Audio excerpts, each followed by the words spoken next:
27 verses of chapter 12 of the Gospel according to Luke that precede this morning's New Testament passage are full of hostility and spiritual blindness on the part of various religious leaders.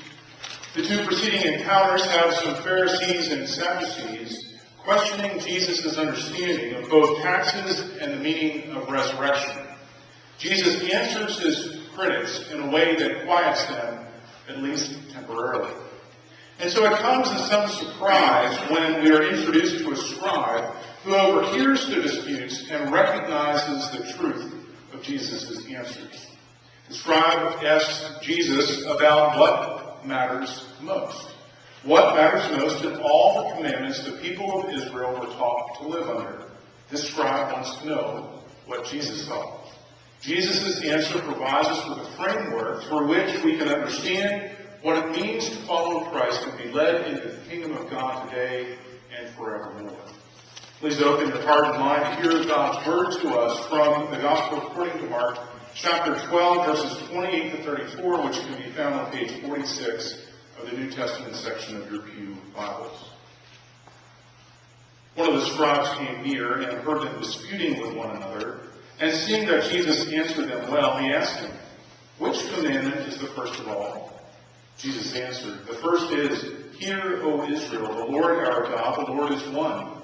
You shall love the Lord your God with all your heart, and with all your soul, and with all your mind, and with all your strength. The second is this, you shall love your neighbor as yourself. There is no other commandment greater than these." Then the scribe said to him, "You are right, teacher. You have truly said that he is one, and besides him there is no other. And to love him with all the heart, and with all understanding, and with all the strength, and to love one's neighbor as oneself. This is much more important than all whole burnt offerings and sacrifices." When Jesus saw that he answered wisely, he said to him, "You are not far from the kingdom of God." After that, no one dared to ask Jesus any question. This is God's word to us. Thanks be to God. A well-known time management guru gave a speech one day at a top-drawer business school. As he stood in front of a room of overachievers, he said, "Okay, time for a quiz." He pulled out a 1-gallon wide-mouthed mason jar and set it on the table in front of him. He then produced about a dozen fist-sized rocks and carefully placed them in the jar. After filling the jar to the top, he asked, "Is this jar full?" Everyone in the class said, "Yes." "Really?" he asked. Then he reached under the table and pulled out a bucket of gravel. He poured the gravel into the jar, shaking as he did, causing pieces of gravel to work themselves between the big rocks. Then he asked the class once more, "Is the jar full?" By now they were catching on to him. "Probably not," one of them answered. "Good answer," he replied. He reached under the table and brought out a bucket of sand. He dumped the sand into the jar, filling all the space between the rocks and gravel. Once more he asked the question, "Is this jar full?" "No," everyone replied. Once again he said, "Good answer." Then he took a pitcher of water and poured it until the jar was filled to the brim.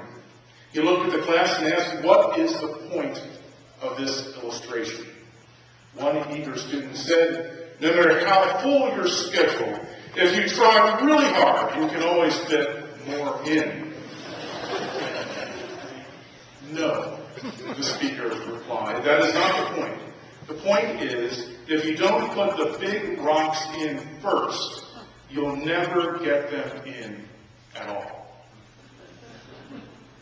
So what are the big rocks of our faith? Of all the clamor of our time, energy, and attention, what matters most? Someone once asked Jesus that question. In Mark chapter 12, a religious leader asked Jesus, "Which is the greatest commandment?"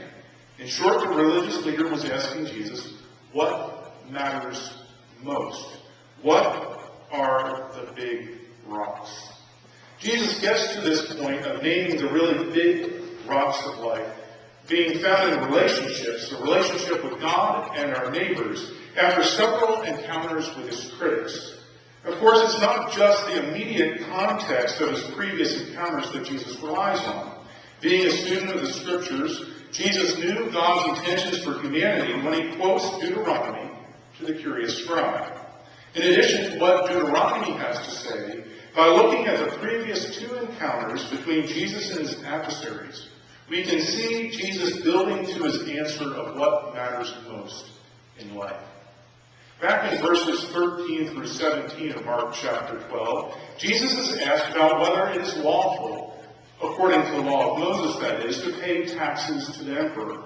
While this passage is interpreted in different ways, when we're thinking about the big rocks of life, Jesus' answer, give to the emperor what is the emperor and to God what is God's, is one way that Jesus puts even the leaders of Israel to focus on what really matters. In other words, Jesus wanted the children of God and their leaders to put their energy into building the kingdom of God and not worry about attacking Rome. The big rock of relationship with God takes a lot of energy. It takes our whole being, as Moses pointed out in Deuteronomy and Jesus reiterated in the Gospel according to Mark. Being in a relationship with God takes heart, soul, mind, and strength. This love of God that both the New and Old Testament talk about takes both energy and intentionality. It takes focus. So what does such a loving relationship with God look like? For most of us, loving God with our hearts, with our emotions, with our feelings, was a natural starting point for our faith. But too many of us dismiss the innocence of these feelings over time, as though they represent a kind of spiritual puppy love. We convince ourselves that as our faith matures, the intensity of that early first love just naturally wanes and cools. But an emotion-filled faith, a faith that cries and laughs, sings and moans, a faith of the heart is not an immature faith.